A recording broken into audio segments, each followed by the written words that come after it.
یہ ہیں بدلو کی نشریات. بدلو کی نشریات میں انگیخت کے ساتھ میں ہوں ساشا جاوید ملک اور ہمارے ساتھ موجود ہیں محترم امتیاز عالم صاحب. منی بجٹ کا دھماکہ ہونے کو ہے. 360 ارب روپے کے نئے ٹیکس لاگو کر دیے جائیں گے. 140 اشیاء پہ 17% سیلز ٹیکس لگا دیا گیا ہے. کیا کہنا ہے سر آپ کا اس کے بارے میں؟ کیا رائے آپ کی؟ یہ تو وعدہ کیا تھا ہمارے وزیر خزانہ شوکت ترین صاحب نے جی کہ کوئی منی بجٹ نہیں آئے گا، اور قومی اسمبلی میں کیا تھا. اب خیر سے وہ سینیٹر بھی منتخب ہونے جا رہے ہیں. جھوٹ کی انتہا ہے. جتنی فگر دی جا رہی ہیں معیشت کی وجہ سے سب جھوٹی ہیں.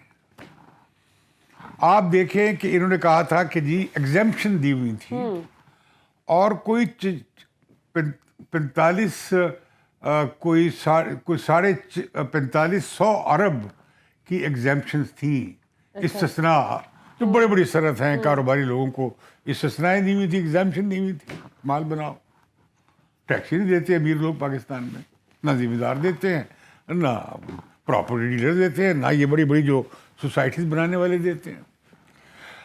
تو لہذا اب کیا ہوا کہ مئی میں یہ معاہدہ ہوا تھا، اور پچھلے جو وزیر خزانہ تھے حفیظ شیخ نے کیا تھا. جی اب حفیظ شیخ نے تو ایسا خوفناک معاہدہ کیا، گلے پڑ گیا. اس کے بعد وہ فارغ ہو گئے. اس میں یہ ہمارے باقر صاحب جو ہیں اسٹیٹ بینک کے گورنر، وہ بھی شامل تھے اس معاہدے میں. اچھا. عمران خان بھی شامل تھے، ان کی منظوری سے وہ لیکن وہ بڑا خوفناک تھا. تو انہوں نے کہا جی میرے تو گلے پڑ گیا ہے جو معاہدہ کیا گیا تھا. اس میں 700 ارب کے ٹیکس لگانے کی بات تھی، نئے لگنے تھے، یا ایگزیمپشنز کا خاتمہ تھا 700 ارب کی. اب یہ کہہ رہے ہیں دیکھیں میں نے تو بڑے کامیاب مذاکرات کیے ہیں، حالانکہ یہ انگوٹھا لگا کر آئے ہیں. ان کی رپورٹ انہوں نے قبول ہی نہیں کی، ان کے فیکٹ انہوں نے قبول ہی نہیں کیے. انہوں نے پھر اپنے فیکٹ اکٹھے کیے، حقائق اکٹھے کیے. پھر جو نہیں، اب انہوں نے کہا معاہدہ تب ہوگا. معاہدہ بھی نہیں ہوا. ابھی ان کے سٹاف کے سطح پہ ایک شرائط کا فریم ورک بن گیا ہے، وہی جائے گا بورڈ میں ان کے، اور جائے گا بھی جنوری میں. جی. اور اس سے جنوری کے وسط میں. تو اس کے لیے بھی ضروری ہوگا کہ پہلے سے ہی ساری شرائط پہ عمل درآمد کیا جا رہا ہے. اب 140 اشیاء پہ 17% سیلز ٹیکس لگا دیا گیا. اس میں دودھ بھی ہے، اس میں یہ دلیا بھی ہے، کھانے پینے کی اشیاء بھی ہے، اس میں فارماسیوٹیکل خام مال جو ہے، جو ہماری ادویات ساز کمپنیاں منگواتی ہیں، اس پر بھی ہے. دوائیں مہنگی ہوں گی، کمپیوٹر مہنگے ہوں گے، غرض کہ ہر چیز مہنگی ہو جائے گی. ہو گئی ہے. جب آپ 17% سیلز ٹیکس لگائیں گے 140 اشیاء پہ، جو پہلے سے اور اشیاء پہ بھی موجود تھا، تو پھر کیا ہوگا؟ اسی حساب سے وہ ضربیں لگیں گی. آپ دیکھ لی نہیں کہ بجلی کی قیمت بڑھا دی گئی ہے، یہ بھی اس معاہدے کا حصہ ہے. انہوں نے کوئی 4.25 روپے، 4.5 4.5 روپے فی یونٹ بڑھانا ہے. اب تیل کی انہوں نے کچھ قیمت کم کی ہے، حالانکہ اس کے ساتھ انہوں نے اس میں 4 روپے کا اضافہ بھی کیا ہے، لیکن 5 روپے کم بھی کیا ہے. حالانکہ جو عالمی قیمتیں ہیں بہت گر گئی ہیں اور گرنے جا رہی ہیں. اس کا فائدہ یہ ہے کنزیومرز کو، جو پیٹرول لیتے ہیں، موٹر سائیکل والے، گاڑیوں والے، دوسرے، ان کے لیے وہ فائدہ ان تک نہیں پہنچا رہے ہیں، کیونکہ وہ ٹیکس مل رہا ہے وہاں سے، ٹیکس باہر سے. اچھا اب گیس ختم ہو گئی ہے. آج میرے گھر میں نہ بجلی تھی، ایسا ہی ہے، نہ گیس تھی، نہ پانی گرم کرنے کا انتظام، اور پانی بھی چلا گیا کیونکہ وہ بجلی کے ساتھ جڑا ہوتا ہے. انہوں نے تو بلکہ 6 گھنٹے صرف گیس جھوٹ، بالکل جھوٹ. اب مسئلہ آ گیا کہ کیسے کریں. وہ جو گیس کا سلنڈر ہے وہ بہت مہنگا ہو گیا، 250 روپے کلو سے بھی زیادہ ہے وہ. تو مہنگائی کا ایک طوفان آ رہا ہے. اور یہ کہہ رہے کہ جی نہیں مہنگائی تو ابھی کہہ رہے ہیں 11.5% چلی جا رہی ہے، فواد چودھری بھی یہ مان لیے.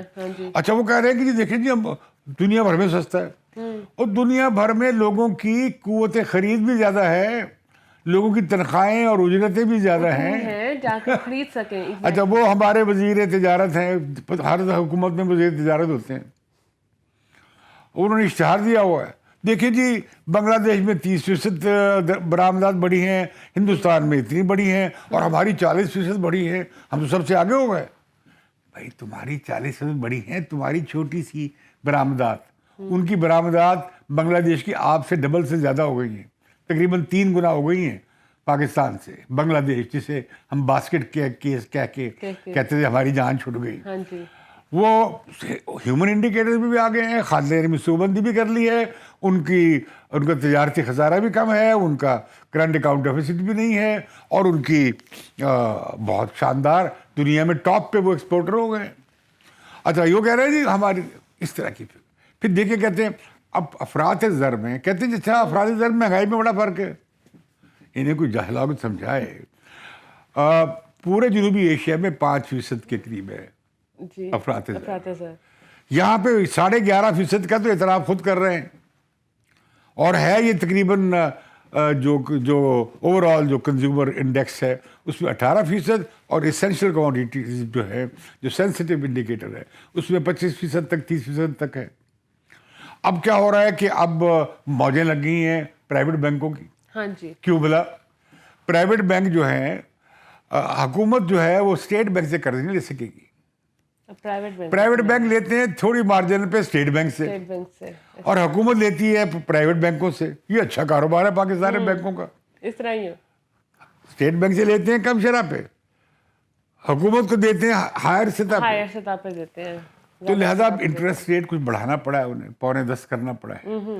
لیکن بینک ابھی جو بچت کی قیمتیں جس پہ لوگ پینشنر تھوڑی اب پیسے والے پونجی والے لوگ وہ جمع کرا دیتے تھے, ماہوار خرچہ مل جاتا تھا پینشنرز کو, اور یہ انہوں نے 7% پہ رکھا انٹرسٹ ریٹ. ایسا ہی ہے, صرف کس کے مفاد میں؟ بڑے سرمایہ کے مفاد میں. تو لہذا یہ جو پاکستان میں لوٹ مچی ہوئی ہے اس میں نواز حکومت میں, عمران حکومت میں اور پیپلز پارٹی حکومت میں کوئی فرق ہی نہیں ہے. یہ وہ ایک ہی طرح کا جو IMF کا فارمولہ ہے, اور وہ جو نیو لبرل اکنامکس کا, اور جو واشنگٹن کنسنسس جسے کہتے ہیں, یہ اسے فالو کرتے ہیں.